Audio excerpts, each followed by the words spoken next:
लोकतंत्र की छाती पर लोकतंत्र से वार करो, कुर्सी की सत्ता के खातिर चाहे जितना अत्याचार करो, सब जायज है।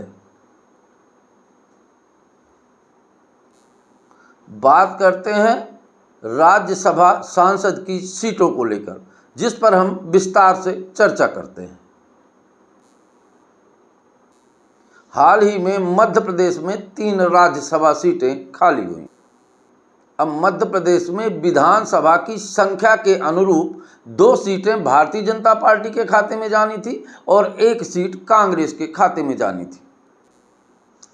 अब सवाल यह है कि भारतीय जनता पार्टी की 2 सीटें थी, पर भारतीय जनता पार्टी ने 3 प्रत्याशी खड़ी की और आज यह मुद्दा, जबकि एक प्रत्याशी कांग्रेस का होना था और कांग्रेस से नटराजन को होना था, पर आज की तारीख में यह मुद्दा राष्ट्रीय मुद्दा बन चुका है।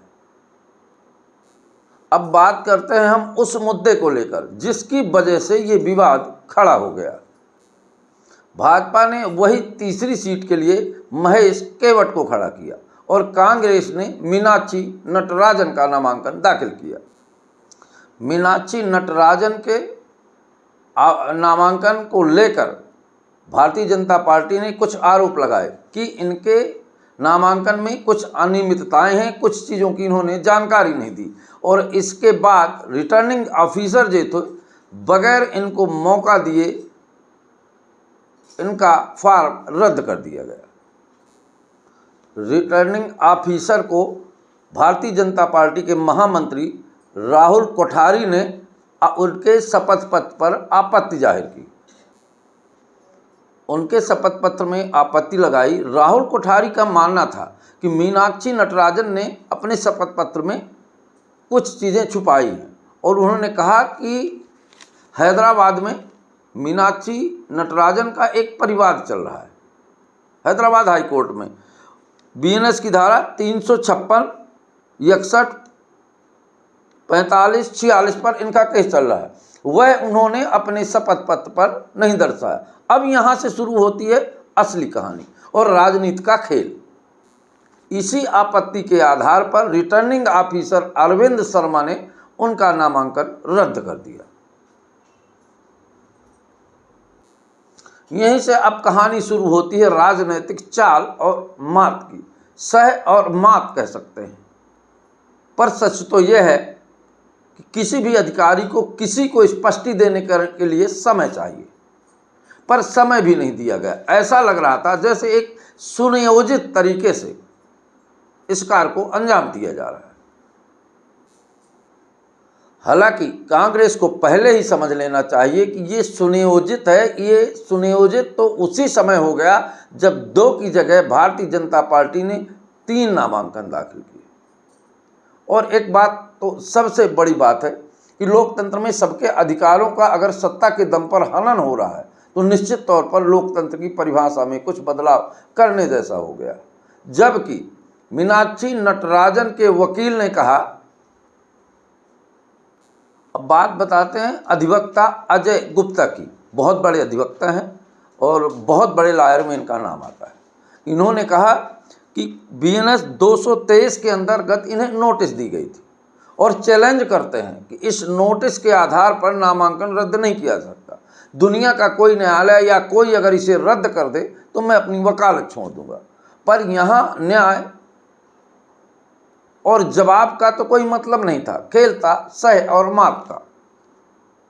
और एक बात तो तय है कि जब सत्ता डरती है तो लड़ने की बजाय एक गेम खेलती है, प्रोपेगेंडा रचती है, और वही हुआ मीनाक्षी नटराजन के साथ। क्योंकि लड़ना पड़ता और लड़ने में जीतना और हारना तो एक अलग बात होती, पर उसके जगह पर उस पर गेम खेला गया। फिर आगे की बात करते हैं। इसको लेकर कांग्रेस के नेता रोड पे आ गए। कांग्रेस नेताओं का कहना है कि भारतीय जनता पार्टी अभी तक वोट चोरी करती थी, अब तो सीधे सीटें चोरी करने लगी। अब आप समझ लीजिए, जब सीटें ही चोरी कर लेगी तो चुनाव कौन लड़ेगा और विपक्ष रहेगा कौन? और जब विपक्ष रहेगा नहीं तो लोकतंत्र कहाँ है? ये तो राज सत्ता जैसा होगा। वहीं कांग्रेस के नेताओं ने पूरे देश में आंदोलन करना शुरू कर दिया है। अब आपको बता दें, कांग्रेस को पहले ही समझ, इंदौर की घटना, इनके बम को पहले ही डिस्पोज कर दिया गया और अपने बम को निर्विरोध चुनाव में जिता दिया गया। ये कांग्रेस को समझना चाहिए। लोकसभा चुनाव के टाइम पर कांग्रेस के बम को डिफ्यूज कर दिया दहशत देके और अपने लालबानी को लाल झंडा पकड़ा के विजय हासिल करा दी, बगैर चुनाव लड़े। ये तो इनकी रीत रही है। पर कांग्रेस असल में इतिहास से सीख नहीं लेती। कांग्रेस कुछ गलतियां ये करती है कि अपने नेतृत्व, अपने नेताओं को समझा नहीं पा रही। नेताओं में नेतृत्व करने की क्षमता है या नहीं, या बड़बोलापन है, ये भी बहुत बड़े मायने रखता है। वर्तमान में पूरे देश में कांग्रेस आंदोलन कर रही है इस बात को लेके। पर अब क्या, अब पछताए होत क्या, जब चुड़िया चुग गई खेत, खेल तो कर दिया। और बहुत सारे लोग कहते हैं कि खेला हो गया। एक बात बता दें, जब जब लोकतंत्र पर खेला होगा तो किसी सत्ता और विरोधी पर नहीं, आम जनता के साथ खेला हो रहा है। एक बात और कहावत है, कांग्रेस के नेतृत्व में हमारे गांव में एक कहावत है कि बहुत है मुड़िया मंदिर नासा। कांग्रेस के साथ में बहुत पुराने ऐसे ऐसे नेता हैं जो जमीन में कभी गए नहीं। कांग्रेस और नेहरू और महात्मा गांधी के दम पर सत्ता की राजनीति का रबड़ी चाटते रहे, जमीनी स्तर पर कभी गए नहीं। और वही राहुल के सलाह बन गए। वही सलाहकार इस तरह की सलाह देते हैं, इस तरह के पदाधिकारी नियुक्त करते हैं कि कांग्रेस बढ़ने की बजाय छोटी होती जा रही है। किसी की तैयारी चारों तरफ से सोच समझ के की जाती है। हालांकि कांग्रेस के लिए भी एक छोटी सी सलाह है कि समय के साथ चक्र बदलता है और चक्र के साथ इतिहास बदलता है और इतिहास के साथ बात बदलती है। ऐसी कमरों से निकल के अब जमीन स्तर पे और गंभीर, सरल और साहसी नेतृत्व की जरूरत है। खैर, ये तो कांग्रेस की बात थी। पर एक बात को बता दें, ये चाहे भारतीय जनता पार्टी के साथ हो चाहे कांग्रेस के साथ हो, जब भी चुनाव होता है तो इस तरह की राजनीतिक प्रक्रिया से एक पक्ष को खत्म और एक पक्ष को बढ़ावा दिया जाता है।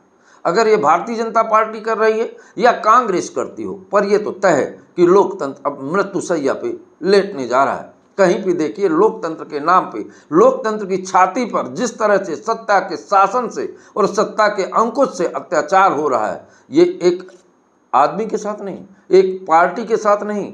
जो आज सूरदास बनकर समर्थन कर रहे हैं, कल उनके बच्चे भी इसका खामियाजा भुगतेंगे। ये लोकतंत्र है, जनता के चुने हुए जनता के नेता हैं। पर वर्तमान में हालत ऐसी है कि जनता के वोट और जनता के अर्थ का कोई मतलब नहीं रहा। सत्ता पे बैठे लोग अपनी ताकत और पावर से अपने हित सिद्ध करते हैं, जो लोकतंत्र के लिए नुकसानदायी है।